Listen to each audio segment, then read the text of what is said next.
Thank you very much. Today I'm joined by members of the Office of Environment and Energy and Open Space, including Chief Austin Blackman. We're also joined by City Council President Michelle Wu, Mindy Luber, CEO of President of Ceres, Jim Canellis from the Bar Foundation, Brian Coop, Executive Vice President of Boston Properties and also a member of the Green Ribbon Commission, Amy Longworth, from the Green Ribbon Commission, and also we have many cabinet members behind me, including Joe Finn, Commissioner of the Boston Fire Department. And we're here today because we're seeing reports that the President plans to back out of the Paris Climate Agreement. And we're urging, City of Boston's urging the President and the White House to reconsider. The Paris Agreement is a plan to protect the planet, protect America, and protect Boston. It's got reachable emissions targets that will slow climate change. It will protect Boston's residents from dangers like sea level rise, which we're talking about and also is in our Imagine Boston 2030 plan, as well as heat waves and catastrophic storms. And it will create green jobs for the future right here in this city. More than 190 countries, including China, have signed on to the Paris Agreement. It was the world's first comprehensive climate agreement. And when the U.S. signed on in 2015, Boston was there at the table because Boston is, and at that point was and is, a worldwide leader in climate action. As a coastal city, we know what's at stake. We've set ambitious goals by being carbon neutral by the year 2050. Climate action is a guide to all of our citywide planning efforts, from Imagine Boston 2030 to Go Boston 2030 to Climate Ready Boston. And this month, we were named again for the third consecutive year the most energy efficient city in America by the American Council for Energy and Efficient Economy. Again, I urge the President not to pull out of the Paris Climate Agreement. It will damage our reputation as an international leader. It will undermine our country's commitment to meeting the challenges of climate change. And it will also put at risk our future generations. When we talk about heat waves and major storms, we're talking about people losing their lives here in Boston. And we cannot let it happen. No matter what the President decides, I want to make it absolutely clear that the White House and our partners worldwide, that the City of Boston will not back down. And we're going to continue to invest in clean energy and create jobs. We're going to continue to make sure our air and water is cleaner for our residents. And we're going to make sure that our city and our country continues to do what it can to make it more secure. We will honor these responsibilities to our children and to our planet, and we will do what is right. That's who we are in this city. I want to reaffirm our commitment to being carbon neutral by the year 2050. If this administration turns its back on the environment, cities like Boston will have to step up. As North American co-chair for the C40's Climate Steering Committee, I call on cities nationwide to do the same. We have helped lead the world in progress on climate action. We will not let this be undone by foolish political reasons. Our city depends upon it, our future depends upon it, our future generations depend upon it, our planet depends upon it. Again, I want to thank you all, and now I'd like to introduce the Chief of Environment and Energy and Open Space for the City of Boston, Austin Blackman. Thank you, Mayor. And thank you for bringing this group together today. Thank you for taking such a strong stand on these climate issues. In Boston, a few days ago, we celebrated what would have been President Kennedy's 100th birthday, and today I'm reminded of a handful of his words. We choose to go to the moon and do other things, not because they are easy, but because they are hard. Because that goal will serve to organize and measure the best of our energies and skills. Because that challenge is one that we are willing to accept, one we are unwilling to postpone, and one which we intend to win. With those simple words, President Kennedy inspired a nation to tackle a challenge that seemed impossible and expensive, and unleashed a generation of innovators upon whose shoulders we stand today. Today, our President has an opportunity to do the same. Today, the United States can accept a similar challenge. We can honor our pledge to the nations of the earth. We can free ourselves from relying on nations like Venezuela for fuel. We can become the clean energy capital of the world. we can be the nation that creates the next wave of energy jobs. And we're creating those jobs in places like Kansas, like Texas, like California, and yes, we're creating them right here in Massachusetts. I hope that President Trump wants these things as well, and I urge him, as the mayor did, to stay in the Paris Agreement, to spur what can be the next generation of American greatness. However, if he does not, we will be prepared. As we speak, my colleagues from cities spanning the globe are discussing how we can lead as part of a C40 climate cities, as well as climate mayors here in the United States. They're discussing how cities can honor the Paris Agreement if the federal government does not. How we can work together to spur innovation, not only within our borders of our cities, but across our nation. And I need to get back to that conference call to help. But first, I want to point out that today we're joined not only by the mayor, but also by members of his cabinet. We're joined by one of my colleagues, Chief of Streets, Chris Osgood, who's responsible for transportation in the cities, as well as our fleet of city vehicles. We're also joined by the director of the Boston Planning and Development Agency, Brian Golden, whose team created Imagine Boston to chart a path for our city that protects it from climate change, helps us have cleaner air, and house our residents affordably. Because in Boston, protecting the climate is a team effort. We're also joined by a handful of our partners outside of City Hall, and I want to introduce one of them right now, who's going to give a few remarks. Jim Canales from the Barr Foundation, and president of that organization as well as a trustee. Over the years, Barr's financial support has allowed us to do much of the climate planning that we've done, including updating our climate plan and releasing, most recently, the Climate Ready Boston report. With that, I'd like to introduce Jim Canales. Thank you. Good afternoon. As a philanthropic foundation, we embrace a long-term view on critical issues and how decisions that we make today could have an impact for future generations.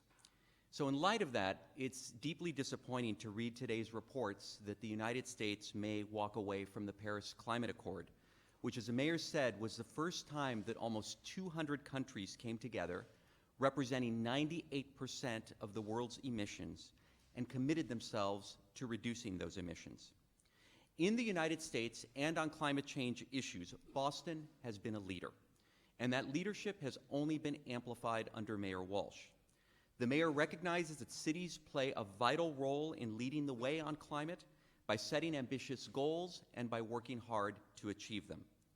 Today's news represents a potential setback, not only for those who care about the environment, but for all of us who are residents of Boston. As we know from the recent Climate Ready Boston report issued by the city, we live in a region that is especially vulnerable to climate change, especially rising seas and extreme weather. And for the country, this could be a setback as well. We are ceding leadership to other countries such as China, which are aggressively investing in clean energy and setting themselves up to reap benefits from a booming economy. Already there are more solar jobs than fossil fuel jobs in this country, thanks in part to forward-thinking policies that open those floodgates.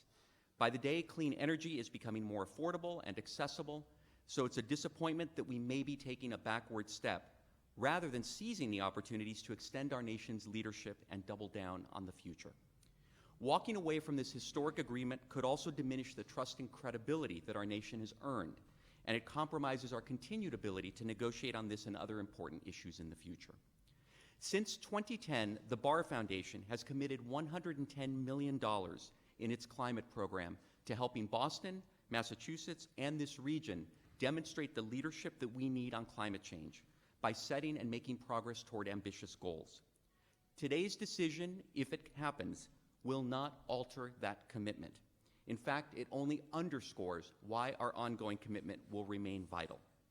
We are proud of the Foundation's partnership with Boston and especially commend the mayor and his team for their leadership, which today's announcement demonstrates is not going to waver at all. And we remain committed to making continued progress and to translating ambitious visions, such as the city's commitment to be carbon neutral by 2050, into actionable steps that we can support. Today's news may be disappointing, but it should serve to deepen our resolve to address a real challenge that poses both challenges and opportunities. We maintain our steadfast commitment at the Bar Foundation and look forward to supporting the city in its continued leadership. Now I'd like to introduce my colleague Mindy Luber, President and founding member of Ceres.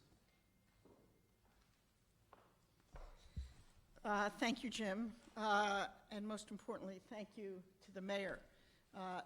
If the president goes forward and does act to pull us out of Paris, I would argue two things. One is it is highly unfortunate, and I'll talk briefly about why.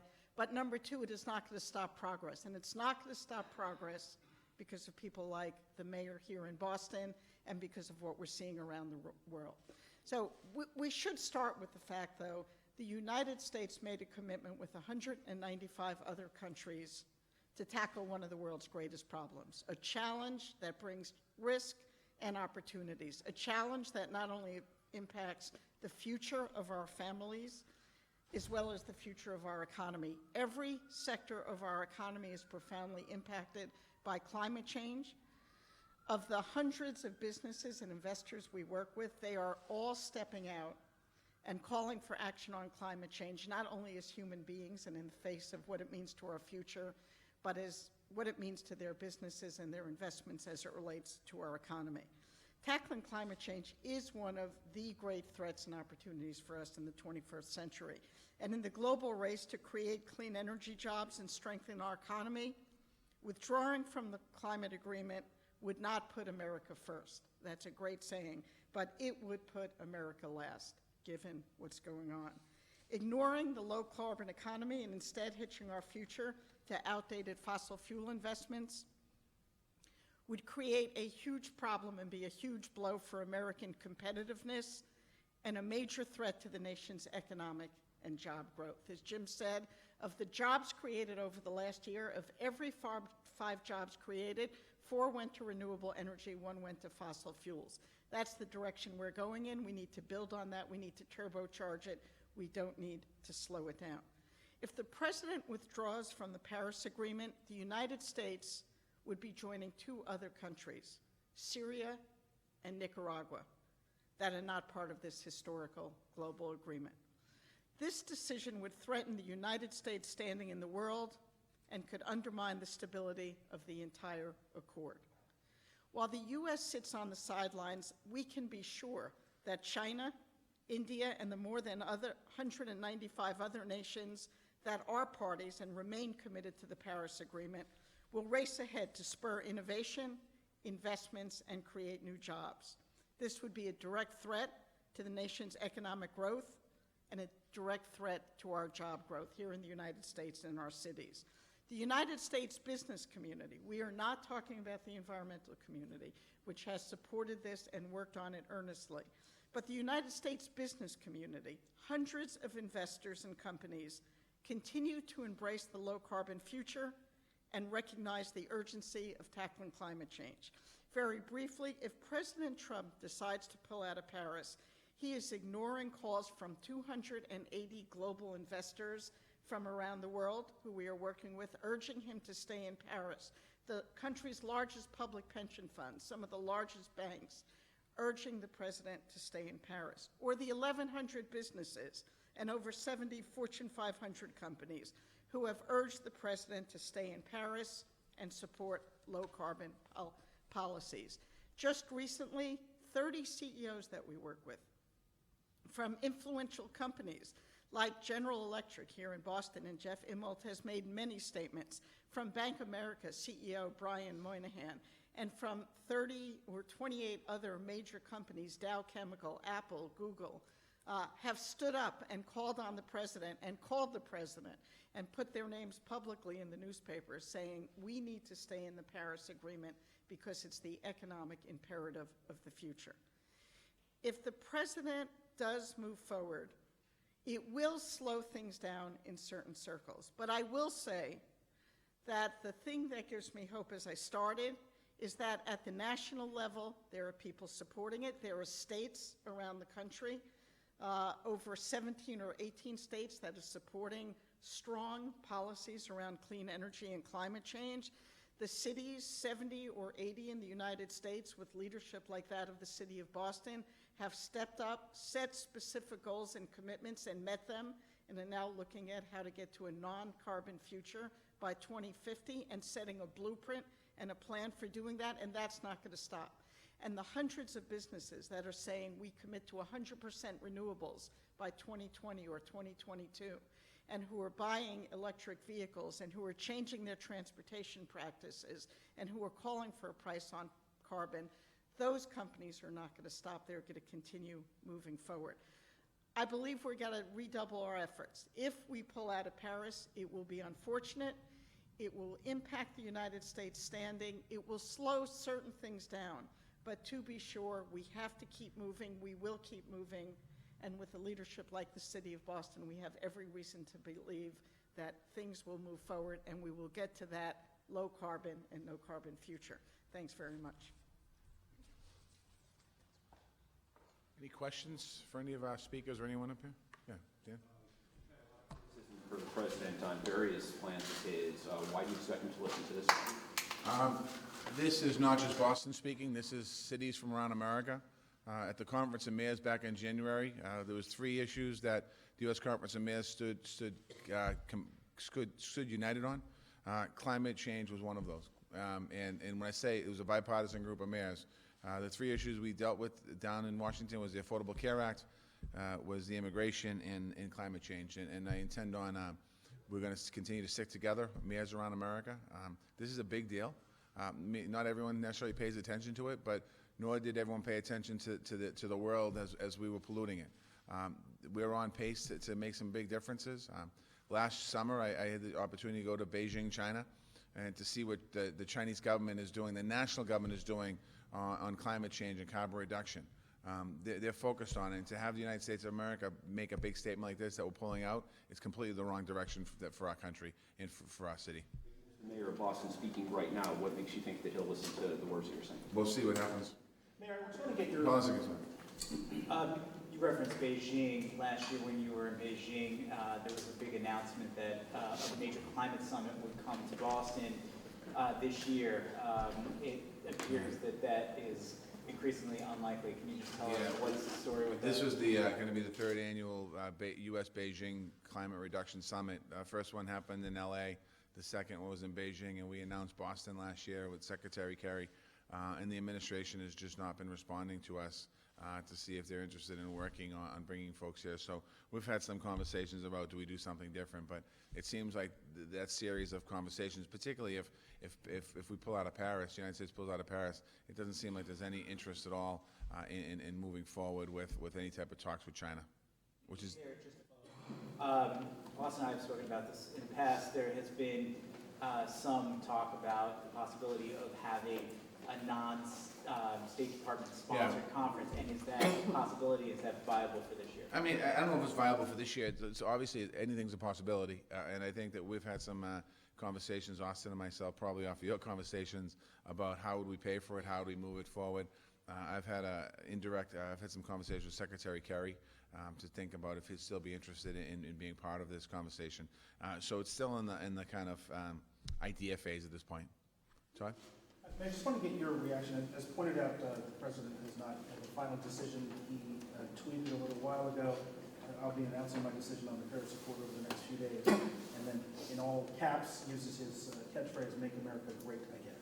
So clearly he is tying whatever decision he's making to this thought of making America great. I just want to get your reaction. I think his slogan of "Make America Great Again," I didn't think it was, I thought America was always great, and I feel America's great. I will say this, though, "Make America Great Again" in the area of environment, I think is very important. And I think that the President has an opportunity here to double down on his efforts here on truly making America great for the future generations of our young people. Many of you have seen the Imagine Boston 2030 plan, and you look at sea level rise, what's happening potentially in Boston, and it's happened in New Jersey last year. It happened in Louisiana. This is real stuff. I mean, we have cloudy days for the last 3 weeks. Last year we were in a drought. There's something going on here, and I would hope that the President and the people around him, maybe his kids, maybe his daughter, I think, who is a sympathizer with the climate, will be able to convince him not to pull out of the Paris talks. In favor of pulling out of this agreement. Say it's going to hurt the U.S. economy. They say it's costly, it's ineffective. I would just like your response to that criticism. When you get people like Jeff Immelt, and I'm assuming they're business people saying pull out, when you get people like Jeff Immelt, who is CEO of the 6th largest company in the world, you have one of the, I think it's 6. You also have Brian Moynihan from Bank of America and many other business leaders. Our own Green Ribbon Commission in Boston, Brian Coop is here from Boston Properties, who is doing some big developments in the city of Boston. If you ask any of these folks, they'll tell you, or anyone on the Green Ribbon Commission, they'll tell you that that's just not accurate, and it's important for us to look for the future sustainability of our city. The president has gone on record calling climate change a hoax, and he says it's something made up. I would just like your reaction to that. What am I supposed to say to that? I mean, do you, we wouldn't be investing, if it was made up, we wouldn't be having Austin Blackman, Chief of Environment and Energy. We wouldn't be making investments in our city. We wouldn't be worried about ranking #1 as far as energy efficiency. We won't be worried about changing, retrofitting all of our buildings long-term in the city of Boston, preserving energy. I mean, it's just to say something like that, he knows better than that. Mayor, you pointed out that the city can do in terms of legal efforts to join with maybe the Attorney General to try to press back against the administration beyond just forging our own path and trying to... I'm sure there's going to be other options that people are going to want to take. I think right now for the city, we just want to be on record that we are completely opposed to this potential action by the president. 2 years ago, I was elected to be the Northeast representative on the C40 climate talks for the Northeast part of the country. You're looking at what's happening up and down the coast here on the East Coast. We're working very closely with Connecticut, New York, and other places on the West Coast, Arizona, all across the country. There's a lot at stake here, and there's a lot of people making investments in their cities and towns on the climate action. And here in Boston, I mean, I think Green Ribbon Commission is probably one of the first ever commissions like that. And I remember when the campaign for mayor was going on last year, every single, almost I think 11 out of 12 of us committed to working for the environment, to make our environment cleaner, to make our environment safer, to make our environment more livable for folks in the future. So that's what we're doing. The president is reportedly surrounded by a lot of climate deniers, and one of the few people, as you mentioned, his daughter Ivanka. Have you made any plans to reach out to her? No, this is fairly new. I mean, I think a lot of the deniers around him, some of them are in the construction industry, and some of them have been in the construction industry, and they're looking at not looking at this clean ways of doing construction as well. And I get concerned about that. I mean, I come from the construction industry. Brian Coop can talk about the construction industry all day long. There's opportunities here. I just think that the president has to look outside his little bubble. There's a lot of people that are concerned about the actions, and I think that there are a lot of great people working at the EPA right now in Washington, D.C. I'd suggest that they have some conversations with those folks in Washington to see the work that they've done over the last 8-10 years. If he does pull out, that would sort of suggest a lack of interest in environmental projects. Would it make sense for Boston to commit to a lot of investment in projects like that are in the 2030 plans? Yeah, we're going to continue. We're going to continue to move forward. We're going to continue to move forward. I'm expecting, assuming the next president, whether it's 3 years or 7 years, however long it is, will probably take up this cause again. But in the short period of time, Boston's not going to retreat. And I think I can speak for a lot of countries around America. They're not going to retreat either. I certainly know that Eric Garcetti in Los Angeles is working on this issue right now. Some other mayors across the country are working on these issues. They're very, very committed to this issue. Possibility of not getting federal funding for some of these larger projects. We probably weren't getting federal funding for some of those projects anyway. I mean, we weren't getting it anyway. There's a lot of infrastructure money that's not coming from Washington. I mean, I think that's a bigger issue when the Democrats and Republicans in Congress can go back to doing what they got elected to do, to pass legislation and stop being so partisan in politics. Maybe they can get some infrastructure bills passed for us. Mayor, besides coming out here today, have you made a formal appeal to the president? No, I mean, this is. You doing? We did a letter. Let me get Austin. Before I give you the wrong information. So we joined an open letter to President Trump earlier this year, or not this year, just shortly after he was elected, urging him to work with not only our administration but also cities across the U.S. to work on these issues, and to urge him, similarly as we are today, not only to stay in Paris but also to work with us on climate issues, including what we're doing for a climate-ready Boston, making sure that we're prepared for the impacts of climate change. There could be significant impacts to the city. We're in the top 5 in terms of vulnerability of cities in the U.S., and that could mean some serious infrastructure projects. It's something that we're studying right now, but we hope that we can continue to partner with the administration, and that's why part of the reason why we're urging them today, in addition to the letter that we sent them earlier. Another letter today after the news of this announcement? Not yet. Oh, okay, but you're going to? We're going to be discussing. I will now. Oh. And I'll get it to you, Meg. Any other questions? Yes. One last question. Is there anything you can talk about just the role of cities, and maybe you can talk a little bit about this as well, but, I mean, cities have a distinct role here, but you don't influence, there are no coal plants in Boston. There's only so much that cities can do to affect the larger issue. Can you talk about just the limits of what cities can do, or maybe the unique role of a city? I think there's two ways of looking at that, and I'll have some other folks come out to the microphone in a second. I think that, you know, when you have some of the leading cities in America who are moving in one direction towards a cleaner earth, I think that's a big statement in itself. And I think that, you know, certainly the president will probably come back with talk about West Virginia and the coal mines of West Virginia. Listen, I am a strong labor person. I know the folks that worked in those coal mines you know, put a lot of blood, sweat, and tears in those coal mines. I'm not sure if the coal companies are going to make the investment in those coal mines to bring them up to code. I'm not sure if the president is being completely honest with the coal miners. And I think there's an opportunity here for us to, Austin talked about it, how do you retrain workers? How do you retrain workers as we get away from fossil fuels, we get away into more clean energy? We can reskill and retrain workers to do that type of work in construction.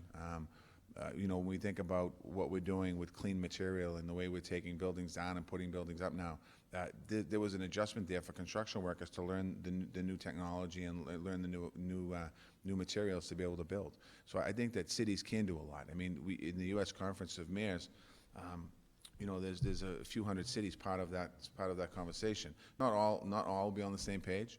But one thing was very clear when we had a press conference, we had Republicans and Democrats saying next to each other, talking about the impacts of climate change and global warming on their particular cities and towns across America. So I think mayors can have a big impact. I think we will have a big impact. I don't know if it's going to stop the president from pulling out of Paris. It seems like when he gets something in his head, he just goes with it. But I do think it's important for us that we don't let the work stop. And I'm going to maybe ask somebody like to jump in. I would just add on that latter point that, you know, when you think about funding in this area, as we do as a foundation, you think about mitigation, which is how do you actually reduce the emissions, but you also think about resilience. So I think one of the places that cities can play a critical role is how do you prepare for the inevitable? And how do you ensure that when we know that there is going to be sea level rise, when we know there's going to be extreme weather events, what can we do to ensure that the city is prepared for those kinds of events and can handle them in a way that does the least amount of damage to its residents? So that's a key part, and I think cities are leading the way in that respect. Sure. I'll just be very brief in terms of what cities could do and come back to Boston. The Secretary General, when the Paris Agreement was passed, and it was no easy task, it was years in the coming, said what he thought moved it over the edge at the last minute in the debates, some believe it was bringing India in, was the fact that businesses and cities came out in force, both physically and figuratively, in terms of support for the Paris Agreement. And the Secretary General, Ban Ki-moon of the UN, who's not the Secretary General now, literally looked at cities and businesses and said, you made the difference. And the mayor of Boston was right there with them. So the power is extraordinary. The obligation is extraordinary. Let me make one point. Boston was 4 hours and change and minutes away from being New York in Hurricane Sandy. We could have been hit as they were hit. We're surrounded by water. We know we're on the waterfront. The mayor understands the obligation of safeguarding the city as he looks at buildings, as he looks at zoning, as he looks at how to use energy, as he looks at lighting, and has been making changes for years in response to that obligation to protect people. So the role of mayors couldn't be more strong. I think it's felt more deeply because it's closer. But we are seeing mayors drive action with states, with governors, with legislatures, and with businesses. Thank you. Thank you, everyone, for being here today. Appreciate it.